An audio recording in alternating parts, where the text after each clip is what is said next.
जो तुम्हें कर्म मिला है उसे धर्म के अनुसार करो, भगवत समर्पित कर दो, वो यज्ञ हो जाएगा, उसका फल मिलेगा तुम्हें आनंद, भगवत प्राप्ति, महासुख।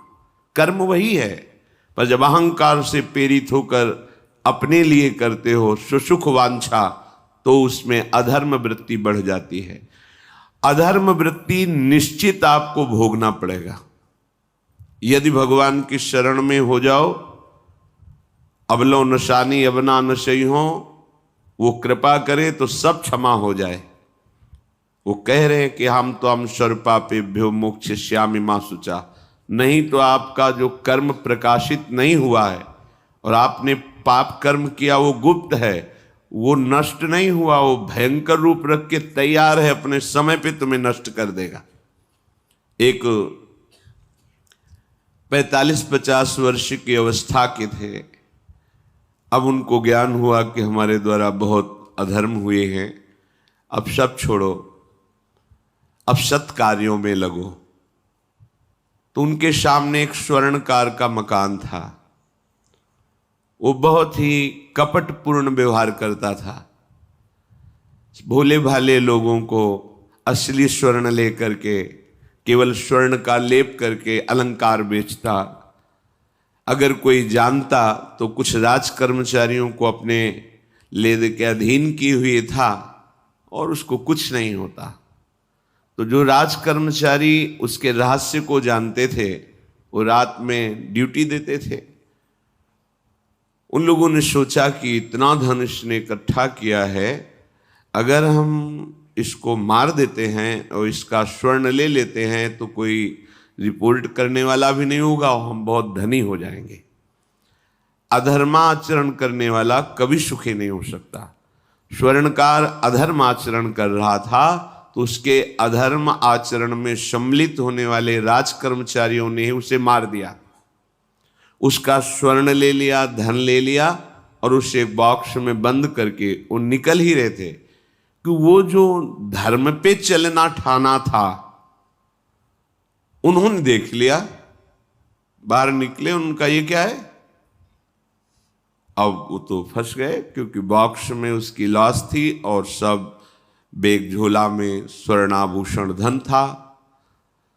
उन्होंने तुरंत उसको कहा, आवाज मत दीजिएगा, देखो हम तुम्हें हिस्सा दे देंगे, ये जो धन हमारे पास है इसको हम 3 हिस्से में बांट लेंगे और इसको हम नष्ट कर देते हैं, कोई जानेगा नहीं, हम राज कर्मचारी हैं, किसी तरह का फसाव नहीं होगा।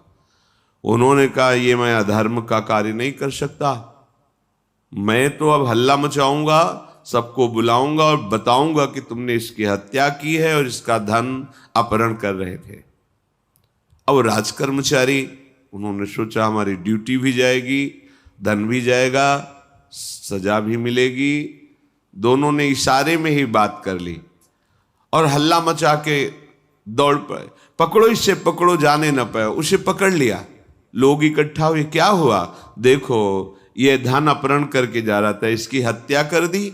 तो हम लोग गश्त लगा रहे थे तो हमें शंका हुई, आए तो देखा ये पकड़ा गया, जो धर्म से चल रहा था उसको पकड़ लिया। अब तो प्रमाण, राजकर्मचारी खुद गवाही देने के लिए तैयार, उसे बंद किया गया, मुकदमा हुआ। वो बार बार जज के सामने यही कहता था, जिसकी कसम खवाओ हम कसम खा लेते हैं, हमने बिल्कुल ये कार्य नहीं किया, ये लोग ये कार्य कर रहे थे, हमने इनको रोका तो इन्होंने मुझे साझेदारी के लिए, पर मैंने वो स्वीकार नहीं किया तो फिर इन्होंने ऐसा किया। पर उसकी कौन बात माने, राज कर्मचारी गवाही।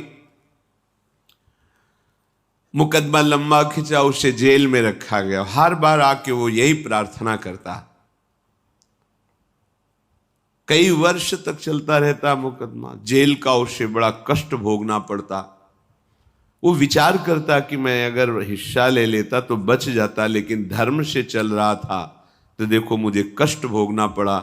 मुझे लगता है भगवान के दरबार में न्याय नहीं है, धर्म रक्षा नहीं करता, ऐसा लगता है। एक दिन आया और रो करके यही बात कही जज के सामने कि मुझे लगता है भगवान नहीं है। क्योंकि मैं बार बार सत्य को साक्षी करके कहता हूं कि मैंने ये कर्म नहीं किया और मुझे दंड दिया जा रहा है, मुझे क्लेश दिया जा रहा है धर्म से चलने के कारण। अगर मैं सम्मिलित हो जाता तो मुझे तीसरा हिस्सा मिलता और बिल्कुल बात शांत होती। ये क्या धर्म है, कहां भगवान है? जज ने इस पर गौर किया। कई वर्ष वो जेल भोगता रहा, मुकदमा चलता रहा। तब जज ने गौर किया कि बार बार ये कहता है इसकी जांच की जाए, तो हत्याकांड होते ही रहते हैं। एक शव आया वहां, जज ने मंगवाया था, जो पोस्टमार्टम के लिए जाता है, मंगवाया और कहा देखो इसका कोई नहीं है, अंतिम संस्कार के लिए अपने ही लोगों को जाना है। तो 2 कर्मचारी जो थे सरकारी, जो स्वर्ण चोरी में सम्मिलित थे, उनको और उसको कहा कि बस तुम थोड़ी देर नदी के किनारे बैठे रहना, हम और लोगों को लेकर के आते हैं। और एक आदमी को छुपा के बैठा लिया और राज कर्मचारी नदी के किनारे शव को लेकर बैठे। उसको देखा जिसको बहुत कष्ट दिया जा रहा था, सारा आरोप उसके ऊपर था, जो धर्म से चल रहा था। उसे कहा माना नहीं ना, अगर मान लेता तो तीसरा हिस्सा भी मिल जाता, बात वहीं खत्म हो जाती है। देखा, फंसा दिया, तेरे को आजीवन कारावास मिलेगा, कोई नहीं बचा सकता तेरे को। मेरी बात नहीं मानी, कह रहा था हल्ला मचाऊंगा, ऐसा वैसा, अब भोग। तो जज के द्वारा जो एकांत में बैठाला हुआ आदमी था, उसने पूरी बात सुनी। इसीलिए ये नाटक रचा गया था। तीनों को बुलाया और कहा तुम निर्दोष हो उस धर्मात्मा से। स्वयं इनकी आवाज से हमने सुना, ये कह रहे थे जो तुम बात कह रहे थे। तो उसने कहा कि ये तो ठीक है, अब निर्णय ठीक कर दिया, लेकिन अब कई वर्षों से मैं दंड भोग रहा था, ये कौन सा न्याय है? किस अपराध के कारण? मैं तो धर्म से चल रहा था, इसमें किंचन मात्र मेरा कोई अपराध नहीं था। फिर कई वर्ष से मैं सजा क्यों भोग रहा था? बार बार प्रताड़ना, नाना प्रकार के कष्ट क्यों भोगा मैं? जज ने कहा तुम हृदय को साक्षी करके बताओ, क्या कोई ऐसा अपराध किया है जिसका प्रकाश ना हुआ हो और तुम्हें दंड ना मिला हो? हम अब उसका कोई दंड थोड़ी तुम्हें देंगे, लेकिन तुम्हारे अंदर जो भगवान के प्रति आरोप है उसका निराकरण हो जाएगा। उसने कहा हाँ, यौवन अवस्था में मैंने किसी स्त्री को ऐसा ऐसा, और वो विरोध करने पर भी उसे मार दिया और आज तक बात कोई प्रकाशित नहीं हुई। तो बोले फिर भगवान को क्यों दोष देते हो? वो कर्म तुम्हारा दंड अगर मिल जाता तो नष्ट हो जाता, वो कर्म सुरक्षित है। उसी कर्म ने तुम्हें यहां अधर्म ना होने पर भी फंसाया और देखो तुम्हें भोगना पड़ा। तो निश्चित समझो, यदि आप अधर्म के द्वारा कोई भी सुख साधन करेंगे तो आप नष्ट होंगे। अधर्म के द्वारा आप धन आदि छीनना चाहेंगे तो आप नष्ट होंगे। अधर्म कर दिया है और उसका प्रायश्चित नहीं हुआ तो वो कर्म सुरक्षित है। ऐसी जगह फंसाएगा जहां 100% आपने कोई अपराध नहीं किया पर आपको उसका दंड भोगना पड़ेगा। फिर आपको लगेगा कि न्याय में अन्याय हो रहा है, कोई भगवान नहीं है। देखो मैंने बिल्कुल कसम खा के कहता हूं पाप नहीं किया, पर ये पाप का जो आरोप लगा वो पूर्व पाप आकर के तुम्हें दंडित कर रहा है। अब इस कर्म विधान को ये बहिर्मुख लोग क्या जानते हैं? तभी कहते हैं अरे कहां भगवान, कैसे भगवान? आज तुम धर्म से चल रहे हो, लेकिन कल तुमने जो कर्म किया तो तुम शरणागत होकर भजन के द्वारा उसको नष्ट नहीं किया ना, तो वो सुरक्षित है। अवश्य में भोक्तव्यम कृतम कर्म शुभाशुभम। इसलिए श्री भगवान आदेश कर रहे हैं यज्ञार्थात कर्मणोन्यत्र लोकोयम कर्म बंधनहा तदर्थम कर्म कौन्ते मुक्त संगहा समाचर। मुक्त हो जाओगे, न काम तुम्हें अधीन कर पाएगा, न पाप अधीन कर पाएगा, परमानंद में डूब जाओगे। केवल प्रभु के लिए कर्म करो। ये अगरबत्ती, धूप बत्ती, आरती, पूजा प्रभु को अपना नहीं माना तो ये थोड़ा शुभ कर्म बन गया, बस ये तुम्हारा प्रायश्चित नहीं होगा। जो तुमने अधर्माचरण के अगरबत्ती धूपबत्ती से खत्म होने वाले नहीं हैं, उनके लिए तुम्हें नाम जप करना पड़ेगा, नाम कीर्तन करना पड़ेगा। नाम कीर्तनम यस्य सर्व पाप प्रणाशनम, समस्त पापों का नाश करने में समर्थ है। राधा राधा राधा, कृष्ण कृष्ण कृष्ण, गोविंद गोविंद गोविंद। भगवन नाम, अगर भगवन नाम का आप निरंतर जप करने लगे तो आप स्वयं तर जाएंगे और लोगों को तार देंगे। मम भक्तियुक्तो भुवनम पुनात् सतरति सतरति सा लोकान तारयति। जो भी कर्म कर रहे हो वो भगवान के लिए भावना करो, उस कर्म को भगवान को समर्पित करो, तो तुमसे पापाचरण नहीं होगा। जो पापाचरण हो गए हैं 10 मिनट केवल बैठ करके अपने घर में ही ताली बजा के मंजीरा लेकर के, इसे नाटक मत समझो, आडंबर मत समझो। नहीं, जो आडंबर और नाटक किए हैं ना, वो जब अपना नाटक फैलाएंगे तो तुम उस नाटक से निकल नहीं पाओगे। माया का नाटक है। भगवान नाम कीर्तन, ये जो लोग कहते हैं ना कि भगवान तो हृदय में बैठे, दिखावे की क्या जरूरत है। अगर इतना बोध हो चुका है भगवान हृदय में बैठे, तब तो आप सिद्ध हो गए। केवल वाणी से बोल रहे हो, मन मानी आचरण कर रहे हो, दुर्गति को प्राप्त हो रहे हो, तो है ना सबके हृदय अछत विकारी, पर सकल जीव जग दीन दुखारी। सबके हृदय में बैठा है, पर दुर्दशा रोक रहा है क्या वो? क्यों? क्योंकि तुम केवल बातों से कहते हो सबके हृदय में बैठा है। ऐसा अनुभव किया? अगर ऐसा अनुभव किया तो व्यभिचार किसके साथ करते हो, चोरी किसकी करते हो, हिंसा की, कपट किससे, द्वेष किससे? बस केवल बातों से बात नहीं बनती। ये कर्म बातों से नष्ट नहीं होता, इसके लिए अनुष्ठान करना होगा नाम का। चाहे जैसी परिस्थिति हो, चाहे जो हो, जैसे भी हो, तुम्हारा मंगल होगा। अहोबत स्वपचतो गरीयान यज्जिभ्यागे वर्तते नाम तुभ्यम। वो नीच आचरण करने वाला, अभक्ष पदार्थ खाने वाला भी यदि भगवान नाम उच्चारण करता है तो परम पावन हो जाता। अहो, आश्चर्य की बात! बड़े बड़े प्रायश्चित जिसे पावन नहीं कर सकते, भगवान नाम उसे पावन कर देता है। जय शीत हरिवंश विचार के मनुज देह गुरु शरण गही, सकई तो सब पर पंच तज कृष्ण कृष्ण गोविंद कही। कृष्ण कृष्ण गोविंद क्या जाता है?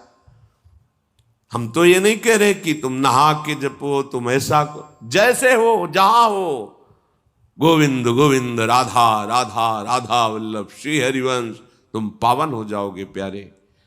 तुम्हारी दुर्गति, तुम्हारी विपत्ति, तुम्हारी उन्नति में जो बाधक कर्म है उनको नष्ट करो। किसी से भीख मांगने की जरूरत नहीं, कृपा की। अगर नाम जप नहीं तो कहीं भी भाग के चले जाओ, देख लो तुम्हें क्या मिलता है। नाम जप करो, तुम स्वयं देने वाले बन जाओगे। मांगना मिट जाएगा जन्म जन्म का। विश्वास करो, जैसे भी हो। नहीं छोड़ पा रहे गंदी बातें, शुरू करो। नाम को तो अंदर लाओ, वो तुम्हें इतनी सामर्थ्य देगा, सब छूट जाएगा, सब छूट जाएगा। विश्वास करो। आज तक जितने बड़े बड़े ऊंचाई के पद पर पहुंचे हुए महात्मा हैं, सबके मूल में नाम पाया गया। निरंतर नाम जप, निरंतर अभ्यास करने से होता है। विश्वास करो, इसके बराबर न तीर्थ याटन है, न कोई अन्य साधन है। नाम कलयुग केवल नाम आधारा, सुमिर सुमिर नर उतर ही पारा। जिसने नाम का आश्रय ले लिया महासुखी हो गया। पर जब तक तुम्हारे पाप कर्म भस्म नहीं होते, तब तक तुम्हें आनंद नहीं मिलेगा। इसलिए विश्वास करके दीर्घ काल तक सम्मान पूर्वक, आदर पूर्वक हृदय में नाम जप करो। जब पाप वासनाएं नष्ट हो जाएंगी, पाप प्रवृत्ति नष्ट हो जाएगी, तब आनंद की धारा, तुम्हें कोई भी विपत्ति, कोई भी संकट परास्त नहीं कर पाएगा। प्रश्न होता है कि हम बहुत प्रयास करते पर सफलता नहीं मिलती। प्रयास को कहते हैं पुरुषार्थ, और सफलता नहीं मिली उसको कहते हैं प्रारब्ध। कभी कभी प्रारब्ध बहुत जोर का होता है, जो बड़े बड़े ऋषि मुनियों के ऊपर भी हावी हो जाता है। पर पुरुषार्थ व्यर्थ नहीं जाता। यदि वो सत है तो, तुम्हारा पुरुषार्थ भी तो असत है। अगर राधा राधा बीच में बोलते रहो और प्रभु की भावना कर लो कि 8 घंटे से जो काम कर रहा हूं वो समय और वो कार्य दोनों प्रभु को समर्पित करते हैं, अब ये सत्य पुरुषार्थ हो गया। अब प्रारब्ध को बदलने की सामर्थ्य आ गई तुम्हारे पुरुषार्थ में। खिलवाड़ नहीं है जो तुम एक भी कर्म करते हो, वो कर्म सुरक्षित है, वो तुम्हें दंड दे के रहेगा या तुम्हें सुखी करके रहेगा। असत है पाप है तो दंड देगा, सत है सुकृत है तो सुखी करेगा। विश्वास मानिए, ये सत्य वार्ता है, ये कोई चाटुकारिता की बात नहीं है।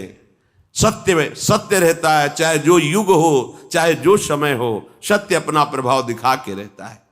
इसलिए भगवान का आदेश है, तुम्हारा जीवन भगवत प्राप्ति के लिए, आनंद में डूबने के लिए, मस्त होने के लिए मिला है। ये मस्ती नशा में नहीं है, ये मस्ती दूसरों के शरीर का मांस खाने में नहीं है, ये मस्ती दूसरों की हिंसा व्यभिचार इसमें नहीं है। मस्ती है स्वात्मानंद की। जब कोई चाह नहीं, कोई परवाह नहीं, मृत्यु भी एक खिलौना लगने लगे, उसे मस्ती कहते हैं। वो मस्ती आती है भगवान नाम जप से।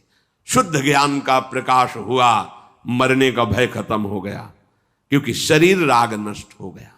इसलिए सावधान होकर जो जहां जैसी भी परिस्थिति में हो, भगवान नाम सदैव अपने पास रखो। राधा राधा कृष्ण कृष्ण गोविंद गोविंद, देख लेना, निहाल हो जाओगे, निहाल हो जाओगे, मस्त हो जाओगे। हमारी बात मान लो, हमारी प्रार्थना मान लो, कुछ इसमें नहीं लगता है। इसमें न पैसा देने की बात कर रहे, ना कोई संयम नियम की बात कर रहे। जैसे बने, मन नहीं लगता मत लगने दो, ये बड़ा दुष्ट है, ये लगता है हमें दुर्गति कराने के लिए। अगर इसकी हाँ में हाँ मिलाओगे तो ऐसे निंदनीय कर्म कराता है, घृणा होती है अपने मन से। देखो ना, झांक के देखो ना मन को, कभी ये तृप्त नहीं हुआ। वही गंदी बात, वही गंदा चिंतन, वही गंदे आचरण की प्रेरणा। इस दुष्ट को मित्र मानते हो, ऐसे मन को? जो हमारा खास दुश्मन है वो मन है, वासनाओं में फंसा हुआ, वासनाओं की प्रेरणा करने वाला दुश्मन मन है। इस मन को डंडे से मारो। डंडा है हरिनाम, जितना जपोगे मन उतना ही सावधान रहेगा। कृष्ण कृष्ण गोविंद गोविंद गोविंद निरंतर रटन करो। राधा राधा राधा। क्या जाता है? जिह्वा से नाम उच्चारण कर रहे, शरीर से अच्छे कर्म कर रहे हैं, विचार अपने आप पावन होने लगेंगे। विचार पावन हुआ तो महात्मा हो गया, चाहे वो गृहस्थ हो चाहे वो विरक्त हो। तो ध्यान दीजिए, हमारे पुरुषार्थ को प्रबल करने वाला और प्रारब्ध को नष्ट करने वाला एक ही महान समर्थ है, भगवान नाम। इसके सामने कोई साधन बराबरी नहीं कर सकता। ये महामहिम नाम भगवान का है, भगवान को भी अधीन करने की सामर्थ्य रखता है। ये जो निकृष्ट भाव बैठा हुआ है, बेटी हुई उदास हो गए, लड़का हुआ थाली बजाओ घंटा बजाओ, जिससे बहुत बड़ा, बिल्कुल ठीक नहीं है। ये बेटा होता किससे है? बेटी से ही होता है। तुम किससे हुए हो? किसी मां से हुए हो। वो क्या थी? किसी की बेटी ही थी। कैसी मूर्खता छा गई है, गर्भस्थ बेटी की कोई परवाह न करके उसको, ये क्या है? कितने राक्षस वृत्ति में आ गए हैं हमारी। राक्षस भी अपने बच्चों को नहीं खाते। कितनी राक्षसी बुद्धि। हम सुंदर दिखना चाहते हैं, समाज में सम्मान पाना चाहते हैं, और पाप कर्म कैसा? बेटी है गर्भ में, हत्या करा दो, नहीं चाहिए। तो बेटा कहां से पैदा होगा? वो किसी की बेटी से ही तो पैदा हो रहा है। कैसी मूढ़ता छा जाती है। वैसे भी शास्त्र में स्त्री हत्या करना बहुत बड़ा महापाप कहा गया है। फिर भ्रूण हत्या, गर्भ हत्या, गर्भस्थ शिशु की, उसमें भी कन्या,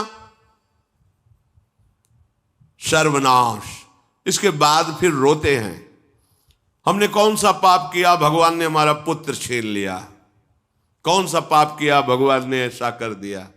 अरे अपने डायरी में तो लिखा करो कि तुमने कौन से पाप किए हैं। फिर जब परिणाम आवे तो सोचोगे तो लगेगा बहुत हल्के में निपाट रहे हैं भगवान, हमें तो बहुत कष्ट मिलना चाहिए। कैसी कैसी निर्दयता बैठ गई हो। हम मनुष्य कहलाते हैं, सदगृहस्थ कहलाते हैं, गर्व से चलते हैं। और गर्भस्थ शिशु की हत्या करते हैं। मान जाओ, ना सत्संग सुन रहे हो, ना शास्त्र स्वाध्याय कर रहे हो, इसलिए तुम्हें पता नहीं कि तुम कौन सा पाप कर रहे हो। ऐसे ये पाप, कुछ पाप ऐसे हैं जिनको वज्र की लीक कहा गया। वज्र की लीक में मिटाल नहीं सकते, तुम्हें भोगना पड़ेगा। जो गृहस्थ है और संतान नहीं है, उस जीवन को सार्थक करने के लिए अपने गृहस्थ जीवन का त्याग करो, तीर्थ धाम कहीं वास की व्यवस्था करो और दोनों मिलकर भजन करो, अपने शरीर को पूरा करो, तो जीवन सार्थक हो जाएगा। अगर गृहस्थ है, संतान है, पढ़ाओ लिखाओ, उसको उसी योग्य करो जैसे तुम्हारे माता पिता ने किया है, तो तुम उस ऋण से मुक्त हो जाओगे। और फिर भी भजन करो, भजन ही तुम्हें भगवान की प्राप्ति कराएगा। दूसरा, जो अपने धर्म से भ्रष्ट हो चुका है, उसका जीवन व्यर्थ है। आपका एक धर्म है, सबसे पहला धर्म है मनुष्य धर्म। मनुष्य का क्या कर्तव्य है? अपने प्राणों का भी बलिदान देकर दूसरे की रक्षा करना, और यहां अपने मन को सुख पहुंचाने के लिए दूसरे की हत्या कर देना। कैसा राक्षसी भाववृत्तियों में आ गया। देखो, अगर कोई माता बहन एकांत मिल जाए तो बस राक्षस जैसे टूट पड़ते हैं, ऐसे स्वभाव, मार दो, जला दो, काट दो। बड़ी दुर्गति होगी, देख लेना, यहां भी होगी। छुपा के भी कर लो, तब कर्म प्रकाशित होगा। जब तुम अपराध नहीं करोगे, अपराध नहीं करोगे, तब वो अपराध तुम्हें फंसाएगा और जीवन भर रुलाएगा। मरने के बाद नर्क मिलेगा। नर्क माने बड़ी जेल है, वो बड़ी जेल, ये छोटी जेल है। जैसे बड़े अपराधियों को बड़ी जेलों में भेजा जाता है, तो विश्व ब्रह्मांड की सबसे बड़ी जेल और वहां के सबसे बड़े जेलर यमराज, वहां दंड मिलता है। आप ऐसा ना सोचिए कि ये सब गप है। गांव में जैसे बात करे तो लगता है गप है, जब जेल हो आते हैं ना तो कहते हैं। एक गांव में मिले थे, कहा था कि अगर रोज 5 जूता कोई गांव में हमें मारे तो हम उसे सह लेंगे, लेकिन दोबारा जेल जाने वाला आचरण नहीं करेंगे। दिखा रहे थे कि देखो कैसे कैसे कष्ट वहां के कैदी भी मारते हैं जो बहुत पुराने हो गए हैं, वो हमको अनुशासन में रखते हैं। ऐसा ऐसा कितना कष्ट। अब वो गया ना तो भोगा, अब माया के कारण स्मृति नष्ट हो गई नहीं, सैकड़ों बार अपने भी भोग के आ रहे हैं नरक। दूसरे, उसका जीवन नष्ट है जो धर्म का त्याग कर चुका।